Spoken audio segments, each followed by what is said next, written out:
Hello 10th class. NCERT math की solution series लेके मैं आया हूँ। फर्स्ट चैप्टर की दोनों एक्सरसाइज हो गई हैं। चैप्टर सेकंड पॉलिनोमियल की आज फर्स्ट एक्सरसाइज करेंगे। तो एक्सरसाइज 2.1 आप देखेंगे, इसमें आपको 6 ग्राफ दे रखे हैं और पूछा हुआ है कि इनके कितने नंबर ऑफ जीरोज़ होंगे। तो we have to find number of zeros for this curve. So पहले मैं ऐसा करता हूँ, इनको ड्रॉ कर लेता हूँ, है ना। तो पहला जो कर्व आपको दे रखा है वो इस टाइप से है। ये एक्स एक्सिस है, ये वर्टिकल लाइन हमारी वाई एक्सिस है, और जो कर्व है वो एक रे दे रखा है इस टाइप से, है ना, जो पैरेलल है एक्स एक्सिस के। तो पहला तो ये है। दूसरा आपको दे रखा है इस टाइप से, यहाँ पर एक्स एक्सिस है। तीसरा अगर आप देखोगे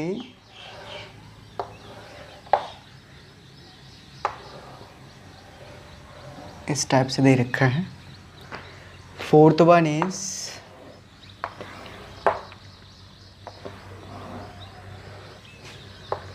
फिफ्थ वन,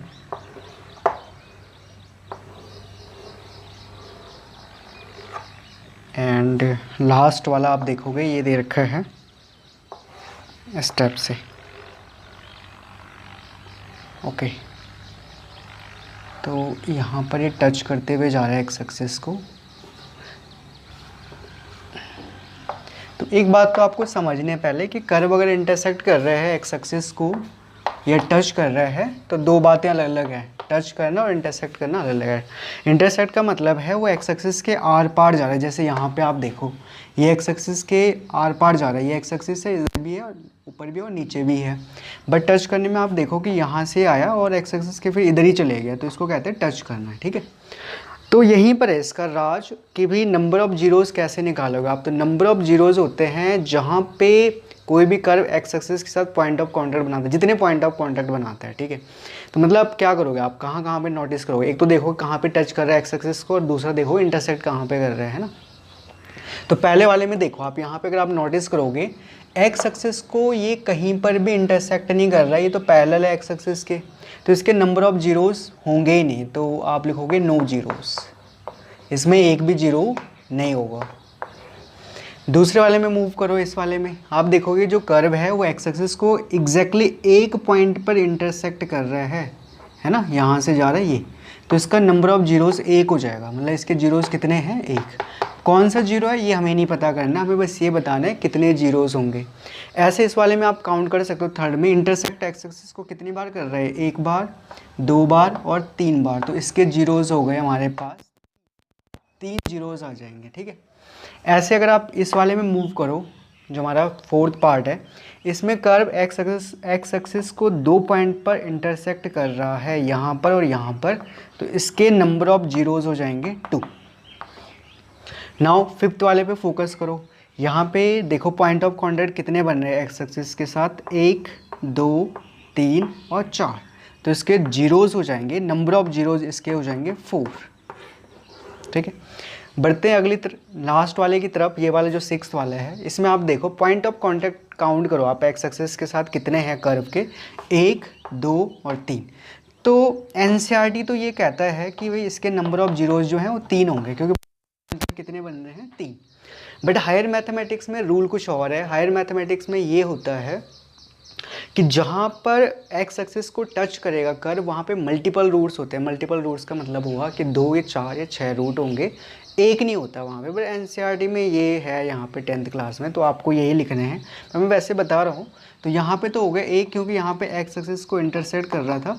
यहाँ पे मल्टीपल रूट्स हैं, हम नहीं कह सकते यहाँ पे 2 हो सकता है, 4 हो सकता है। तो इस हिसाब से इसके रूट 2, अगर यहाँ पे 2 हैं, यहाँ पे 2 हैं, यहाँ पे 1 है, तो 5 है, मतलब वेरी कर सकते हैं ना। तो ये है, इसमें थोड़ा सा आप समझ लेना। ये 6 क्वेश्चन थोड़ा सा डाउटेड क्वेश्चन है, मैं हमेशा कहता हूँ। बट एनसीईआरटी इसका आंसर देता है 3। तो इसका मतलब पॉइंट ऑफ कांटेक्ट केवल एनसीईआरटी काउंट कर रहा है कि एक्स एक्सिस के साथ इस कर्व के कितने पॉइंट ऑफ कांटेक्ट है। तो इस तरीके से पहले एक्सरसाइज करनी थी। आई होप आपको समझ आ गई होगी। बढ़ते हैं फिर नेक्स्ट एक्सरसाइज की तरफ, 2.2।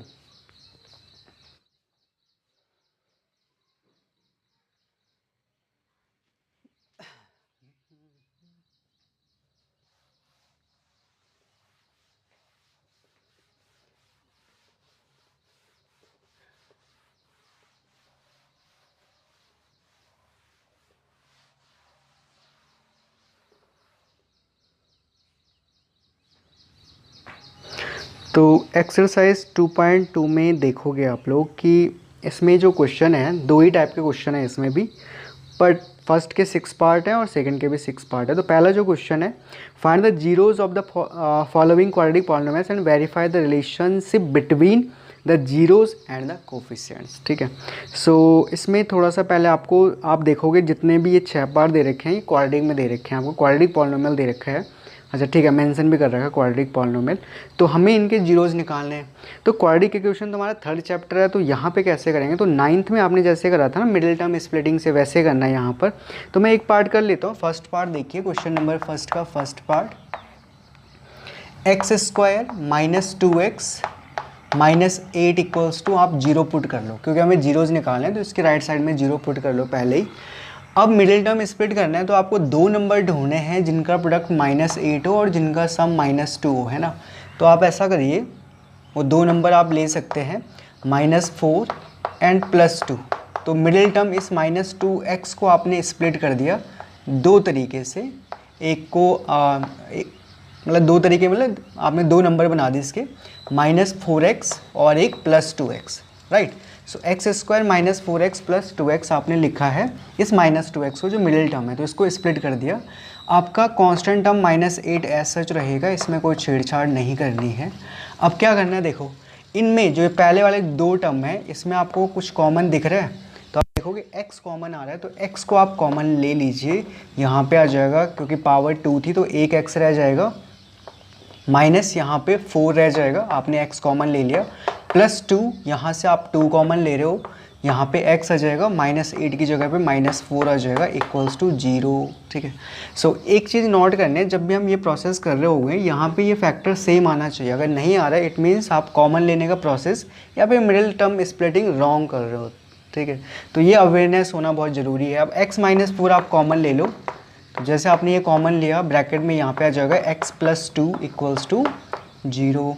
दो फैक्टर आ गए, पहले आप इस फैक्टर को 0 रखोगे तो यहाँ से x की वैल्यू 4 आ जाएगी, फिर इस फैक्टर को 0 रखोगे तो x की वैल्यू -2 आ जाएगी। तो इसके दो जीरोज़ आ गए, एक 4 आ रहा है और दूसरा क्या आ रहा है -2। बट वो कह रहा है कि कोफिशिएंट में क्या था, हाँ, relation between the zeros and the coefficient. तो सबसे पहले आप ऐसा करो, जो जीरोज़ आए हैं फर्स्ट आप इनका सम पता करो। सम कितना होगा इनका, सम हो जाएगा 4 + -2 मतलब कि 2। ठीक है, और सेकंड में आप इनका प्रोडक्ट भी निकाल लो। सो प्रोडक्ट आ जाएगा हमारे पास 4 × -2 that is -8। So some is 2 and product is -8। Next आपने क्या करना है, जो इसके कोफिशिएंट का सम है, देखो इसमें एक फार्मूला है कि अगर क्वाड्रेटिक पॉलिनोमियल है तो सम ऑफ जीरोज़ होता है, काफ़ी बच्चों को याद होगा, सम ऑफ जीरोज़ होता है -b/a and product of zeros होता है c/a, राइट। लेकिन वो क्वाड्रेटिक इक्वेशन कैसे होनी चाहिए, स्टैंडर्ड फॉर्म में होनी चाहिए। स्टैंडर्ड फॉर्म है ax² + bx + c = 0। तो यहाँ से a b c हमें पता लगेंगे। तो गिवन क्वाड्रेटिक इक्वेशन की कंपैरिजन यहाँ से करो, तो इसके जस्ट बिलो लिखो इसको, जो दे रखी है आपको, x² - 2x - 8 = 0। अब देखो कंपेयर करो, तो यहाँ पे x² का कोफिशिएंट देखो a है और यहाँ पे 1 है ना। सो a की वैल्यू आ जाएगी 1, b की वैल्यू कितनी आ जाएगी, x का कोफिशिएंट देखो यहाँ पे b है, यहाँ पे -2 है, तो b इज़ -2, और c की वैल्यू आ रही है constant term -8। a b c निकल गए। अब यहाँ पे देखो सम ऑफ जीरोस, सम में आपने क्या करना था, -b/a, तो -b की जगह पर वैल्यू रखो -2 और a की जगह पर रखो 1। सो ये तो आ रहा है 2, हो गया।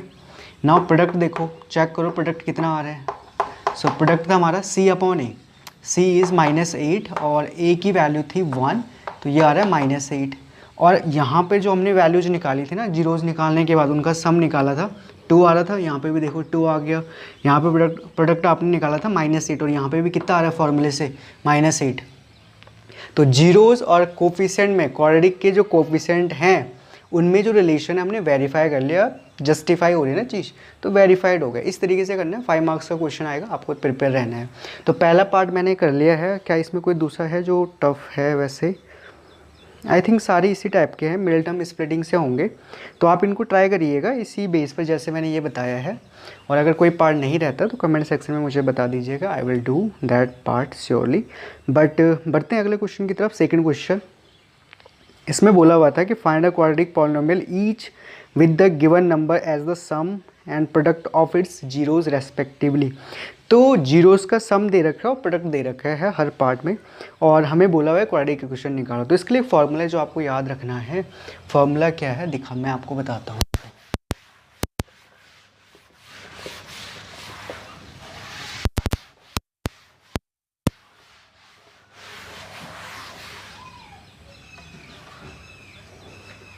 So if zeros of a polynomial equation are,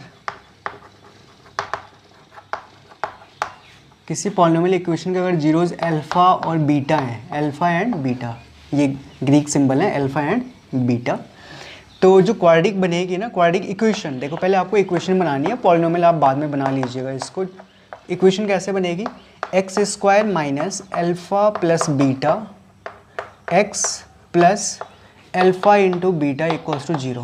कुल मिलाकर अगर आप इसको समझो, कॉन्सेप्ट क्या था, एक्स स्क्वायर आएगा पहले, फिर माइनस, और यहाँ पे क्या आएगा, सम ऑफ जीरोज़ आएगा। यहाँ पे क्या है, सम ऑफ जीरोज़,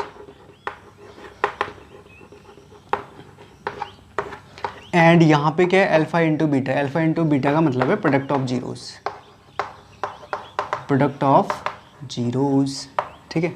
और राइट में आपको जीरो लिखना है, तो यहाँ पे इस टाइप से आप बना सकते हैं। तो ये फार्मूला आपको याद रखना है, ठीक है। अच्छा, अब हमारे पास ये फार्मूला है और हमें जो जीरोज़ दे रखे हैं, जैसे आप फर्स्ट पार्ट की बात करते हैं तो फर्स्ट पार्ट में क्या रखा है, सम और प्रोडक्ट आपको ऑलरेडी दे रखा है।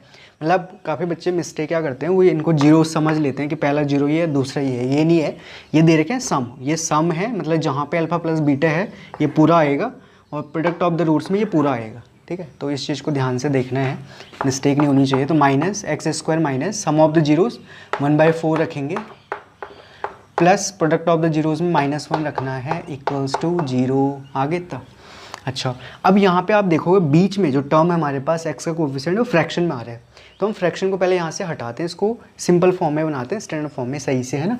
तो फ्रैक्शन रिमूव करना है मतलब हमें, तो हम ऐसा करेंगे 4 से मल्टीप्लाई करेंगे पूरी इक्वेशन को। सो ये आ जाएगा 4x square minus 4 into 1/4 x, और यहाँ पे प्लस 4 इंटू -1। राइट साइड में भी कर लो 4 इंटू 0, समझाना पड़ता है, कई बार बच्चे यहाँ पे मिस्टेक कर देते हैं ना। सो 4 से 4 कैंसिल हो जाएगा बीच में, 4x स्क्वायर माइनस एक्स, 4 -1 -4, और राइट हैंड साइड में 4 इंटू 0 0। तो ये तो आगे क्वाड्रेटिक इक्वेशन, क्योंकि इसके राइट हैंड साइड में क्या था, जीरो था। हमें क्या बोला हुआ था, क्वाड्रेटिक पॉलिनोमियल पता करना हमें। सो क्वाड्रेटिक पॉलिनोमियल पता करने के लिए इस जीरो को हटाओ यहाँ से, ठीक है। So quadratic polynomial px will be, कितना लिखना आप लोगों को सबको, 4x square minus x minus 4, ये क्वाड्रेटिक पॉलिनोमियल हो जाएगा जीरो हटा के, ठीक है। तो बुक में हो सकता है डिफरेंट मेथड दे रखा है, वो थोड़ा डिफिकल्ट लगता है बच्चों को, तो उस मेथड से करने में जिसको आता है अच्छी बात है, नहीं आता है तो मुझे लगता है ये मेथड इजी है बजाय उस मेथड के, है ना। तो आपको क्या करना है, ये फार्मूला याद रखना है, बीच वाला जो यहाँ पे लिखा हुआ है, x square minus sum of zeros into x plus product of the zeros equals to zero. इसमें सम भी रखना है और प्रोडक्ट भी रखना है। पहले क्वाड्रेटिक इक्वेशन निकालने हैं राइट साइड में जीरो बना के, तो इसमें अगर कहीं पे फ्रैक्शन आ रही है तो फ्रैक्शन रिमूव करनी है। पहला ये हमेशा ध्यान रखना, अगर फ्रैक्शन बीच में कहीं पे बननी, चाहे बीच में बननी, चाहे पहले इस टर्म में बननी, चाहे लास्ट वाले टर्म में बन रही है, फ्रैक्शन रिमूव करने के बाद जो इक्वेशन बनेगी उसमें जीरो हटाने के बाद जो पॉलिनोमियल बनेगा उसी को हमें आंसर की तरह ट्रीट करना है, वही आंसर हमसे पूछा गया है, ठीक है। तो आई होप आपको ये समझ आ गया हो। पहला पार्ट मैंने करके दिखा दिया, अब इसमें 6 पार्ट है, 6 के 6 मैं नहीं कर पाऊँगा यहाँ पर, बट आई होप आप कर लोगे इसमें से कोई पार्ट। अगर कोई किसी पार्ट में डाउट है तो आप मुझसे पूछ सकते हैं, लेकिन ये फार्मूला ही लगेगा, ठीक है। तो चलिए, हमारा सेकंड चैप्टर की ये एक्सरसाइज भी मैं समझता हूँ कंप्लीट हो गई।